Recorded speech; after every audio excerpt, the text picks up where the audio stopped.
ہمارے حیدرآباد میں آئے دن روزانہ قتل ہوتے جا رہے ہیں اور مار دھاڑ باضابطہ اس کی ریلز بنائی جا رہی ہیں، اور پھر اس کے بعد میں قتل غارت گری کہیں روڈ پر، کہیں شاپ پر، کبھی سڑکوں پر، کبھی گھروں میں۔ اللہ سب مسلمانوں کی، سب کی حفاظت فرمائے، سب انسانوں کی اس قتل و غارت سے حفاظت فرمائے۔ قتل و غارت گری کے جو اسباب ہیں، ان اسباب میں ایک سبب جو سب سے بڑا آج کل کے دور میں ہے وہ یہ ہے کہ مار دھاڑ والی گیمز کھیلنا، جیسے پب جی، فری فائر، اس طریقے کی جو گیمیں ہیں، یہ گیم جو کثرت سے کھیلتے ہیں ان کی نفسیات، ان کی سائیکولوجیکل بیماری ہو جاتی ہے ان کو کہ وہ مار دھاڑ کرے اور انتقامی جذبہ لے، اور اس کی بیماری ان کو لگ جاتی ہے جس کی وجہ سے وہ قتل کرنے کو بہت آسان سمجھتے ہیں، اور جو بھی تیز دھار ہتھیار ملے ان کو اس سے وہ قتل کرنا شروع کر دیتے ہیں اور مار دھاڑ کرتے ہیں۔ اسی طرح قتل کے اسباب میں سے ایک سبب آج کل یہ بھی ہے کہ یہ جو فلمیں نوجوان دیکھتے ہیں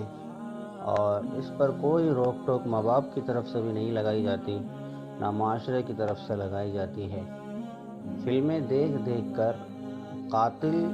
ہیرو بنا پھرتا ہے فلموں کے اندر، اور ایک ایسی تھیوری بنائی جاتی ہے اور ایسے انداز سے بتایا جاتا ہے کہ قتل کرنے والا، مارنے والا، فائٹنگ کرنے والا، چاقو رکھنے والا وہ ہیرو ہوتا ہے اور وہ پھر جیت جاتا ہے۔ تو لوگ بھی جو ہے اسی طریقے سے دیکھ دیکھ کر ہیرو بنتے ہیں، یا پھر غنڈے کا کردار بھی اس طریقے سے ادا کیا جاتا ہے فلموں کے اندر کہ اس کو دیکھنے والا بھی خود کو جو ہے غنڈہ گردی پر لے آتا ہے اور خود بھی غنڈہ بن جاتا ہے۔ لہذا اس طریقے کی چیزیں دیکھنے سے ذہن نیگیٹو بنتا ہے، اور دماغ میں جب نیگیٹیوٹی ایک بار پائی جاتی ہے تو پھر وہ اس کو نکالنا بہت مشکل ہوتا ہے اور انسان قتل و غارت گری پر اتر آ جاتا ہے۔ اسی طرح قتل کا جو سبب ہوتا ہے دوسرے کو، وہ یہ ہے کہ قتل کرنے والے مجرم کو کڑی سزا کا خوف نہیں ہوتا ہے۔ اسلام نے کڑی سزا رکھی ہے جس کی وجہ سے وہاں پر قتل کم ہوتے تھے،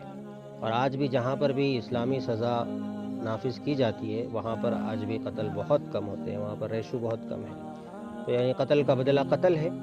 جب قتل کا بدلہ قتل ہے، یہ قاتل کو اس بات کا احساس ہو تو بہت کم سے کم ہماری ملکوں میں جہاں جمہوریت ہے وہاں پر ایسی کڑی سزاؤں کے نفاذ کا قانون بنایا جائے کہ اس کے بعد مجرم قتل کرنے سے پہلے کانپ اٹھے 1000 مرتبہ۔ تو کہ کڑی سزا کا خوف نہ ہونا بھی ایک وجہ ہوتا ہے۔ اسی طرح قتل کی جو وجہ ہوتی ہے غصہ اور انتقامی جذبے کا حد سے تجاوز کرنا، اپنے غصے کا علاج کرنا چاہیے۔ جس طریقے سے کینسر ایک مرض ہے، شوگر ایک مرض ہے، بی پی ایک مرض ہے، اسی طرح یہ غصہ جو ہے، یہ غصہ بھی ایک روحانی بیماری ہے۔ اس روحانی بیماری کا علاج ہوتا ہے اللہ والوں کے پاس بیٹھنے سے، صبر والوں کے پاس بیٹھنے سے۔ اللہ نے وَاسْتَعِینُوا بِالصَّبْرِ وَالصَّلَاةِ کہا کہ صبر اور نماز کے ذریعے سے مدد حاصل کرو۔ ہمیں اپنے معاشرے کو سدھارنا ہے تو صبر سے، ضبط سے، نماز کے ذریعے سے مدد حاصل کرنے کی تعلیم دی گئی ہے۔ یہ نہیں کہ خود ہی اپنا بدلہ لیتے پھرے اور خود ہی غصہ ہوتے پھرے۔ غصے سے انسان کی اپنی زندگی بھی خراب ہو جاتی ہے اور سامنے والے کی زندگی بھی برباد ہو جاتی ہے۔ تو غصے کا علاج کرنے کی فکر کریں۔ اس سلسلے میں بہت سارے بیانات آپ کو یوٹیوب پہ بھی ملیں گے، کتابیں بھی ملیں گی، اور سب سے بہتر بات یہ ہے کہ اللہ والوں کے پاس میں جا کر بیٹھیں، اس سے قابو میں آئے گا۔ ایک اور چیز ہوتی ہے قتل کے پیچھے قانونی طور پر انصاف نہ ملنا۔ قانونی طور پر جب انصاف نہیں ملتا ہے یا پھر مجرم کو بار بار چھوڑ دیا جاتا ہے، پولیس سے انصاف نہیں ملتا، پولیس قوانین کو نافذ نہیں کرتی بلکہ رشوت لے کر چھوڑ دیتی ہے اور کرپشن میں مبتلا ہو جاتی ہے، تو جب پولیس والوں کا یہ حال ہے، قانون پر چلنے والوں کا، قانون کے رکھوالے خود قانون کے پامالی کرنے والے بن جائے اور وہ اپنی ذمہ داری انصاف کے ساتھ میں معاشرے کا ایک ہیرو بن کر پولیس نہ دکھائے، اور قاتل کو جب تک اس کو تہ تیغ نہ کرے، جب تک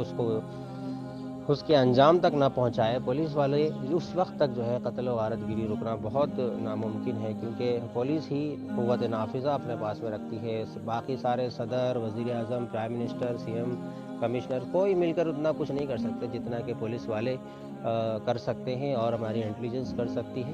ان کو چاہیے کہ وہ ایسے لوگوں کو پکڑ کر قرار واقعی سزا دیں تاکہ کسی اور کو یہ جرم کرنے سے پہلے وہ کانپ اٹھے۔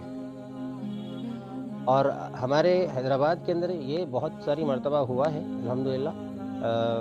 کچھ سالوں پہلے اس نے ایک گینگ نکلی تھی، تو اس کو جیسے ہی اس کو زبردست طریقے سے شکنجہ کسا گیا، اس کے بعد سے ہر کوئی کانپ رہا تھا، ہر کوئی ڈر رہا تھا، تھرا رہا تھا۔ تو یہ ہوتا ہے جب پولیس سخت ہو جاتی ہے، اپنے پہ آ جاتی ہے، تو پھر کوئی اس کی ہمت نہیں کر سکتا، ٹھیک ہے؟ تو یہ پولیس والوں کی بھی ذمہ داری ہے۔ اسی طرح ایک سبب ہے قتل کا،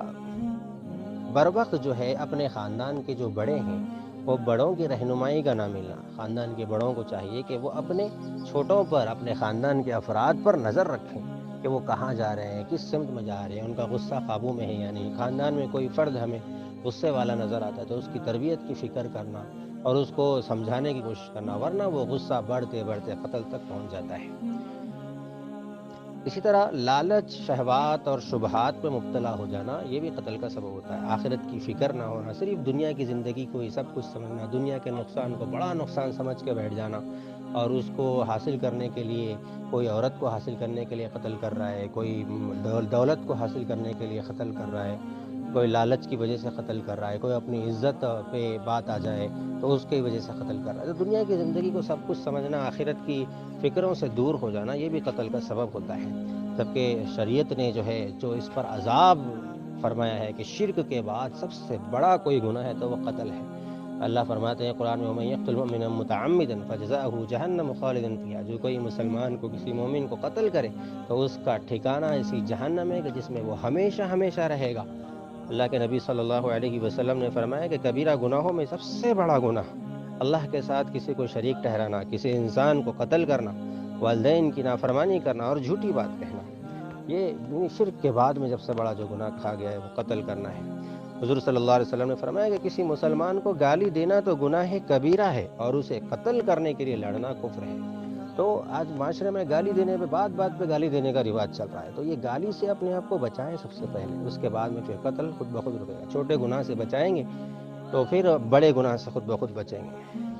اسی طرح قتل کا جو سبب ہوتا ہے، قاتلوں کو قید کرنے اور ان کو سزا دینے میں انسانی ہمدردی سے لوگ کام لیتے ہیں۔ ارے بھائی وہ سامنے والا تو چلا گیا، اب اس کی بھی بیوی ہے، اس کے بھی بچے ہیں، وغیرہ وغیرہ۔ انسانی ہمدردی سے جب کام لیا جائے، اس کو ہیومنزم کہتے ہیں۔ یہ ہیومنزم کے نام پر قاتلوں سے ہمدردی جو شروع ہوئی ہے، اس وقت سے پوری دنیا کے اندر قتل کا ریشو بڑھ گیا ہے اور قاتل بہت زیادہ دنیا کے اندر پائے جاتے ہیں۔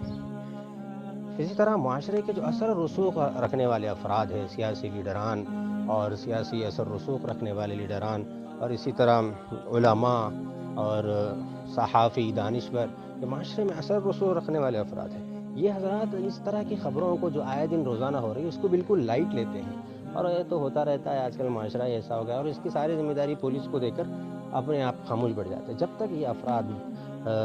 پوری مضبوطی کے ساتھ آواز نہ اٹھائیں اور پوری مضبوطی کے ساتھ اپنی قوت نہ بنے اور اس برائی کو ختم کرنے کے لیے فکر نہ کرے، اس منکر کو دور کرنے کی، اس منکر کو ختم کرنے کی کوشش نہ کرے، اس وقت تک یہ جرم نہیں رک سکتا۔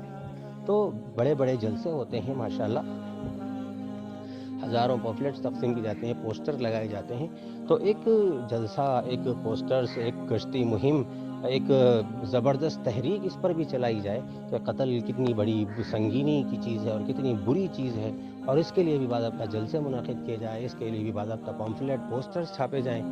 تو اس سے بھی جو ہے معاشرے کے اندر اثر پڑتا ہے اور لوگوں کو رہنمائی ملتی ہے۔ اللہ تعالیٰ سے دعا ہے اللہ تعالیٰ ہم تمام کی حفاظت فرمائے، امت مسلمہ کی اور پوری انسانیت کی اللہ حفاظت فرمائے۔